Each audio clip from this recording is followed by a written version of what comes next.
எப்பொருள் யார் யார் வாய் கேட்பினும் அப்பொருள் மெய்ப்பொருள் காண்பது அறிவு. 2000 ஆண்டுக்கு முன்னாடி சொல்றான். அதுதான் நெற்றிக்கண் திறப்பினும் குற்றம் குற்றமே மரபு. இந்த வழக்கத்தில், இந்த பழக்கத்தில், இந்த பயிற்சியில் வந்த இந்த இனம் ஒரு மந்தையாக எப்படி போனது? ஒரு மந்தையாக இந்த கட்சிக்கு மந்தையா அந்த கட்சிக்கு மந்தையா என்று லட்சியம் இல்லாமல் போய்விட்டது.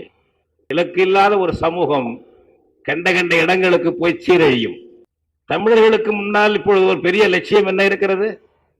வாக்குச்சாவடியை தவிர என்ன லட்சியம் வைக்கப்படுகிறது? நம்முடைய தமிழ்நாடே நீடிக்குமா என்ற கேள்வி இருக்கிறது. 3 மண்டலங்களாக, ஒன்றிய பிரதேசங்களாக மாற்ற வேண்டும் என்பது RSS திட்டம், பாஜக திட்டம் தமிழ்நாட்டை. அப்படியா?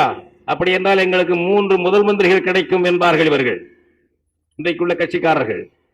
இனம் அழிந்துவிடும், சிதைந்துவிடும், தாயகம் போய்விடும். இனத்தின் உரிமைகள் எல்லாம் பறிக்கப்பட்டு ஒன்றும் இல்லாமல் டெல்லியிடம் கையேந்தி இருக்கக்கூடிய நிலையிலே வைக்கப்பட்டிருக்கிறது.